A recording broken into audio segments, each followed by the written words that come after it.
Hey you guys, how are you doing?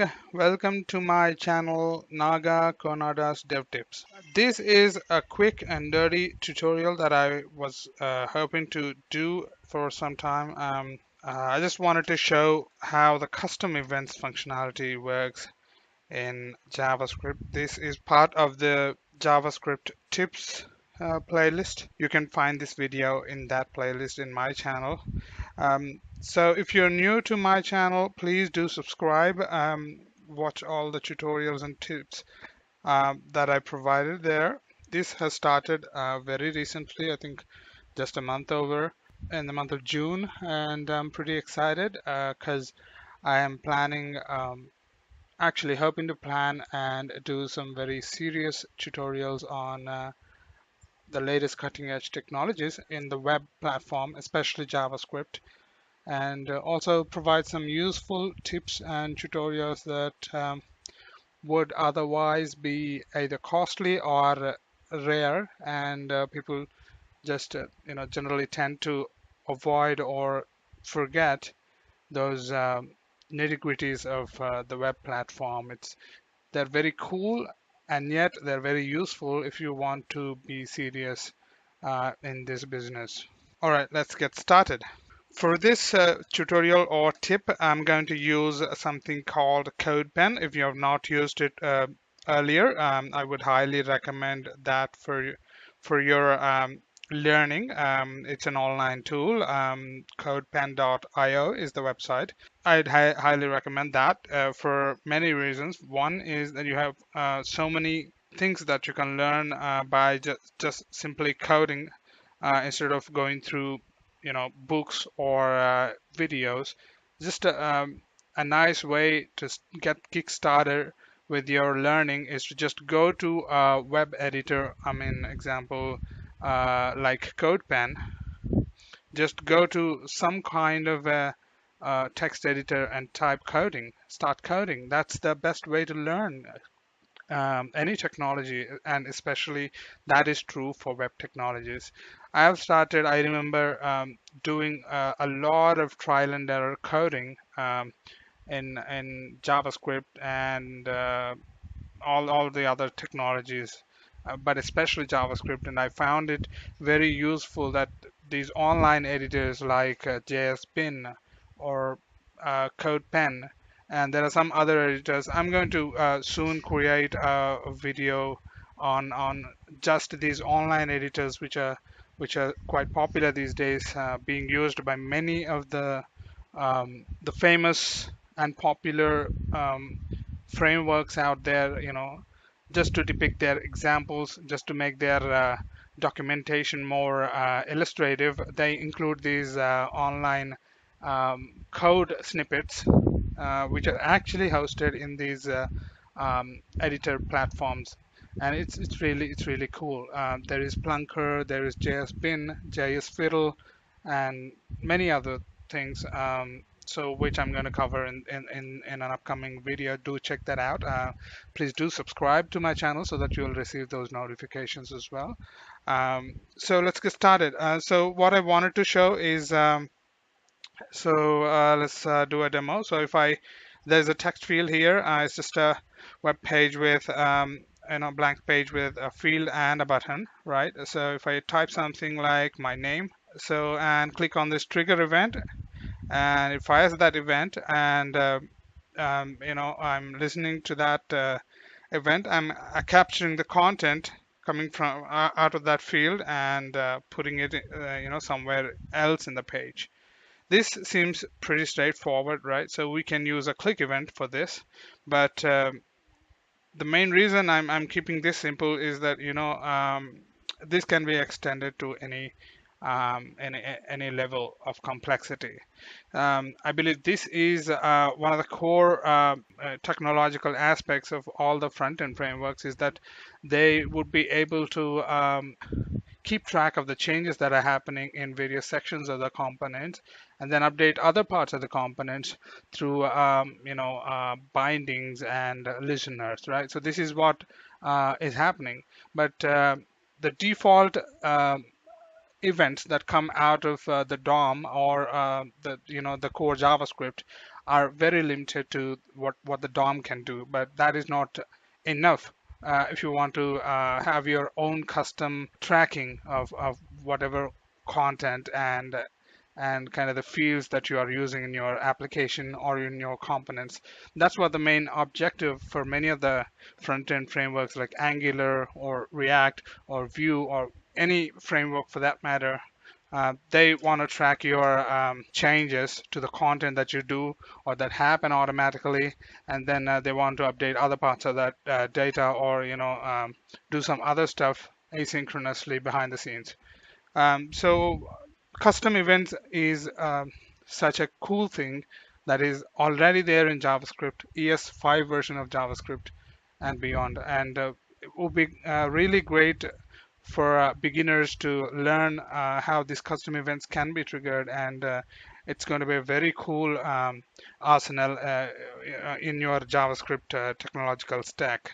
So let's go into the code and let's see how this is done. So basically in the form, in the HTML part, I have a form, simple form with an input field. And there's a button that is of type submit.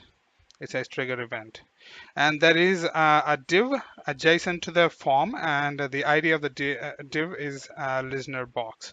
So that is all we have. So what we are intending to do is we are not going to write the inbuilt submit event or the click event of the trigger event. So remember, we're trying to simulate a situation where there is no DOM event that happened. There is some random action that the user does or that the component itself does, and we want to listen to that.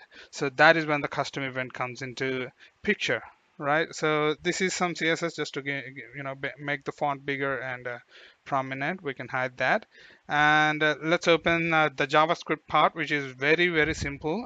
So this is where all the fun happens. So I'm trying to basically call a function on the click event, because that is what happens generally with all the DOM elements. We are listening to those events, but we're not directly updating it because in a real world situation, components might be isolated and they don't know where and when at what position in the DOM structure you are expecting a certain component. So it's really random in a real world situation. So we don't have the exact positioning or the ID of the DOM element where you want to update whatever happened in the other place of the DOM, right? So we are creating a custom event. I'm gonna call it hello event, and we're calling a listener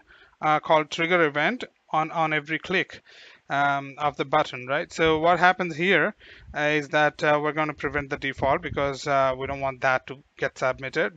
We just want to simulate a custom event. So in the line number 7, I have let event equals new custom event. This custom event class or constructor or whatever you call it in JavaScript is what allows us to create custom events. But there is two parts to this.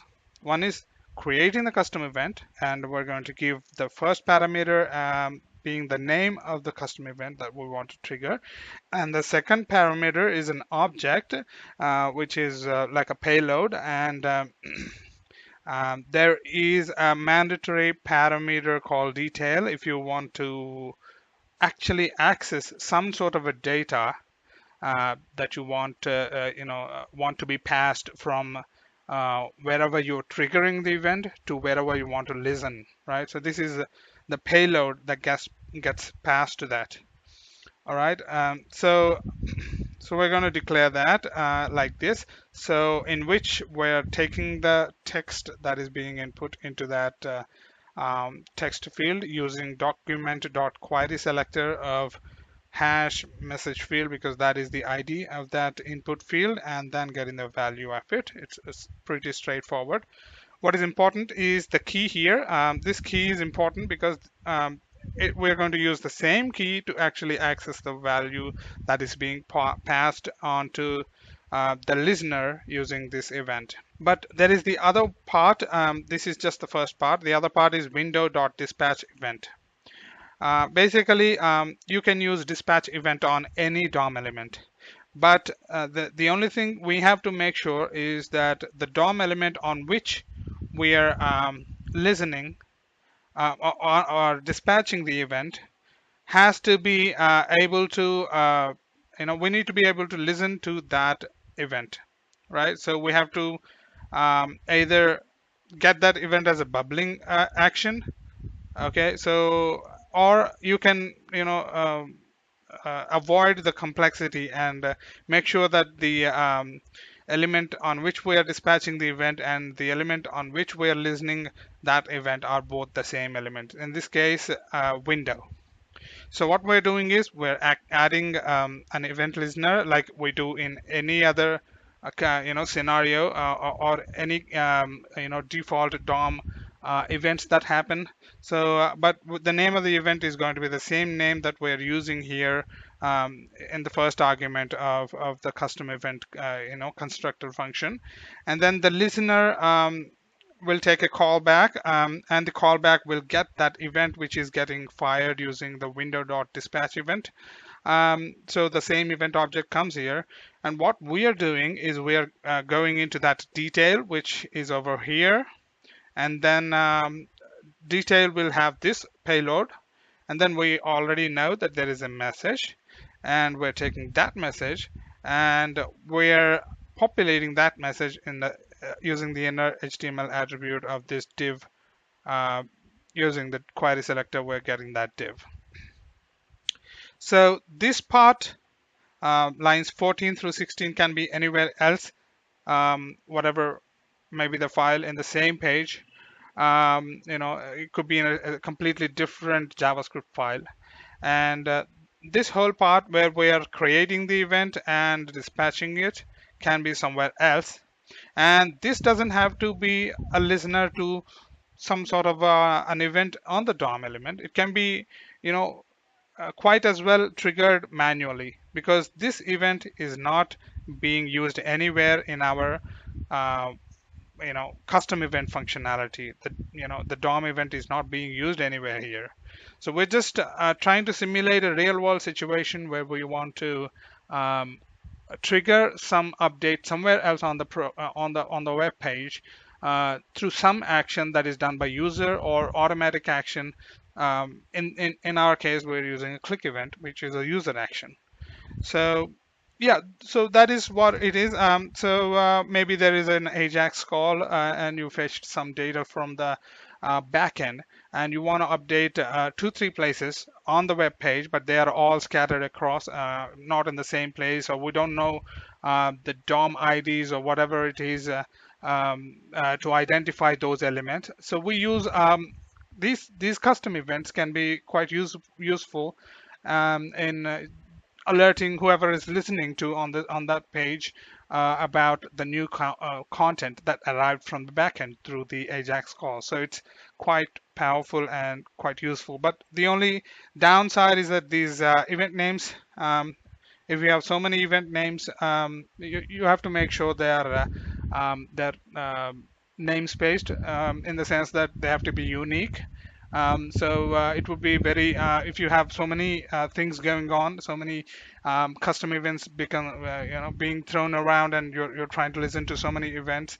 It would be best to create some sort of naming a hierarchy with whatever feels natural. So you can put anything in this string with spaces or with dots or with whatever feels natural to you. You can use angle brackets or square brackets or whatever it is, but you want to make sure that that string is unique, and that is how you can make sure that unwanted listeners would not be listening to certain other events unexpectedly.